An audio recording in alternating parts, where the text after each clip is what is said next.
പത്തനംതിട്ടയിലെ കോന്നിയിൽ ക്വാറി അപകടത്തിൽപ്പെട്ട തൊഴിലാളിക്കായുള്ള തെരച്ചിൽ ഇപ്പോഴും തുടരുകയാണ്. പക്ഷേ തെരച്ചിൽ വല്ലാത്ത പ്രതിസന്ധിയിലായി എന്ന വാർത്തയാണ് വരുന്നത്. അപകട സ്ഥലത്തേക്ക് വീണ്ടും പാറ ഇടിഞ്ഞു വരുന്നതാണ് ഏറ്റവും വലിയ വെല്ലുവിളി. NDRFും ഫയർഫോഴ്സും ദൗത്യ സംഘത്തിലെ 4 പേരും ഇറ്റാച്ചിക്ക് അടുത്തെത്തിയെങ്കിലും കൂറ്റൻ പാറകൾ മൂടിക്കിടക്കുന്നതിനാൽ ഓപ്പറേറ്ററെ ഇനിയും കണ്ടെത്താൻ കഴിഞ്ഞിട്ടില്ല എന്നാണ് അറിയുന്നത്. ഇപ്പോൾ അവിടെ എത്തിയ ആളുകൾ വീണ്ടും മടങ്ങി. പയ്യനാമണ്ണിൽ നിന്നുള്ള ദൃശ്യങ്ങളാണ് പ്രേക്ഷകർ ഇപ്പോൾ കാണുന്നത്. പാറ ഇടിയുന്നത് തുടർച്ചയായിട്ട് ഇടിഞ്ഞുകൊണ്ടിരിക്കുകയാണ്. പയ്യനാമണ്ണിൽ നിന്ന് ഷബീദ് റാവുത്തറും AV ജയശങ്കറും ചേരും. ആദ്യം ഷബീദിലേക്ക്. ഷബീദ്, ഇടയ്ക്ക് ഈ രക്ഷാപരിപാടികൾ നിർത്തിവെക്കേണ്ടി വന്നു എന്നാണ് മനസ്സിലാക്കുന്നത്. പ്രധാന പ്രശ്നം ഈ പാറ ഇടിഞ്ഞു വരുന്നത് തന്നെയാണോ?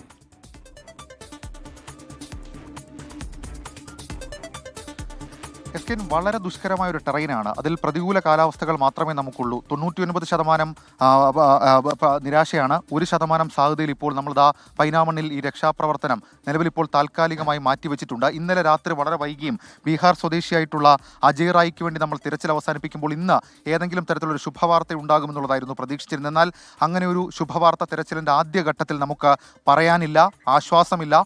പകരം വീണ്ടും നിരാശയാണ്. എസ്കെൻ, ഇന്ന് രാവിലെ 7 മണിക്ക് തിരച്ചിൽ ആരംഭിക്കും എന്നുള്ളതായിരുന്നു ഔദ്യോഗികമായി പത്തനംതിട്ട ജില്ലാ ഭരണകൂടം അറിയിച്ചിട്ടുള്ള കാര്യം. എന്നാൽ പ്രതികൂലമായിട്ടുള്ള കാലാവസ്ഥ, രാവിലെ മഴയുണ്ടായിരുന്നു. അതുകൊണ്ട് ദൗത്യം വൈകി, 1 മണിക്കൂറിലധികം വൈകി. അതിനുശേഷം 8 മണിയോടുകൂടി നമ്മളുടെ സ്പെഷ്യൽ ടാസ്ക് ഫോഴ്സും NDRF ടീമും ആദ്യം ചെയ്തത് അവരൊരു ആലോചനാ യോഗം ചേർന്നിരുന്നു. അതിനുശേഷം അവർ 2 സംഘങ്ങളായി തിരിഞ്ഞ് ആദ്യം ഫയർഫോഴ്സും പിന്നീട് NDRF സംഘവും അവർ ഈ അപകടം നടന്ന ഈ ഹിറ്റാച്ചി തകർന്ന സ്ഥലത്തിന് ഏതാണ്ട് ഒരു 30 മീറ്റർ ഉയരെ മറ്റൊരു തരത്തിൽ അവർ അവിടേക്ക് നിലയുറപ്പിക്കുന്നു. അതിനുശേഷം പത്തനംതിട്ട ജില്ലാ കളക്ടർ അടക്കം അവിടേക്ക് എത്തുന്നു.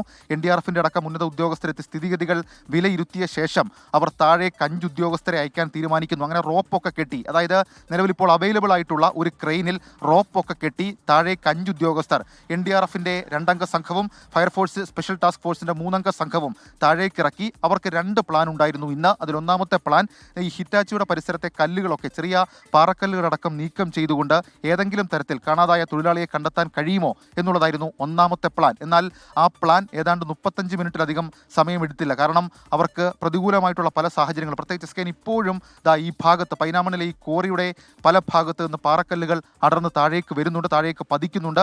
അത് അവരെ സംബന്ധിച്ച് വലിയ വെല്ലുവിളിയും വലിയ ഭീഷണിയുമാണ്. അതുകൊണ്ട് തന്നെ ഏതാണ്ട് 35 മിനിറ്റിലധികം അവർ തിരച്ചിൽ നടത്തി. അതിനുശേഷം ആ 5 പേരും NDRFിൻ്റെ ടീമും അതേപോലെ തന്നെ ഫയർഫോഴ്സിൻ്റെ സ്പെഷ്യൽ ടാസ്ക് ഫോഴ്സും അവർ മുകളിലേക്ക് കയറിയിട്ടുണ്ട്. ഇനി നമുക്കൊരു പ്ലാൻ ബി എസ്കെൻ ഇതിനകത്ത് ആസൂത്രണം ചെയ്യാനാണ് നിലവിൽ ഇപ്പോൾ ജില്ലാ ഭരണകൂടം ആലോചിക്കുന്നത്. ആ പ്ലാൻ ബി എന്ന് പറയുന്നത് ആലപ്പുഴ, കരുനാഗപ്പള്ളി എന്നീ 2 സ്ഥലങ്ങളിൽ നിന്ന് ലോങ് ബൂം എക്സ്കവേറ്റേഴ്സും അതേപോലെ തന്നെ ആധുനിക സംവിധാനങ്ങളുള്ള ഹിറ്റാച്ചിയും കൊണ്ടുവരും. അതിൽ ആദ്യഘട്ടം അവർ പരീക്ഷിക്കുക ഈ ലോങ് ബൂം എക്സ്കവേറ്റർ കൊണ്ടുവന്ന് അവരിപ്പോൾ നിൽക്കുന്ന ഈ അപകടം എന്ന സ്ഥലത്തിന് തൊട്ട് മുകളിലുള്ള അവിടെ ആ തരത്തിൽ ആ സർഫസിൽ കൊണ്ടുവന്ന് അത് നിർത്തുക.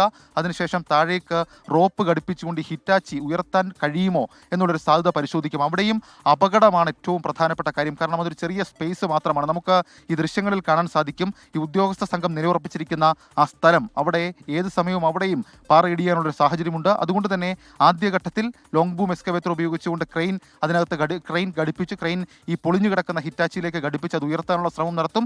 അതല്ലെങ്കിൽ ചെറിയ ഹിറ്റാച്ചി താഴേക്ക് ഇറക്കാനുള്ള ഒരു വളരെ ശ്രമകരമായിട്ടുള്ള വളരെ പ്രധാനപ്പെട്ട ഒരു നീക്കത്തിലേക്ക് കടക്കേണ്ടി വരും. ഏതാണ്ട് ശിരൂരിൽ നമ്മൾ കണ്ടതിന് സമാനമായ രീതിയിലുള്ള ഒരു രക്ഷാദൗത്യം കോന്നി പൈനാമണ്ണിൽ ഇപ്പോൾ നമുക്ക് കാണാൻ സാധിക്കും. നിലവിലിപ്പോൾ കുറച്ച് സമയത്തേക്ക് ഈ രക്ഷാദൗത്യം താൽക്കാലികമായി നിർത്തിവെച്ചിട്ടുണ്ട്. അത് ഷബീദ് റാവുത്തറാണ് വിവരങ്ങൾ നൽകിക്കൊണ്ടത്. പൈനാമണ്ണിൽ നിന്നാണ് ഷബീദ് റാവുത്തർ വിവരം നൽകിയത്.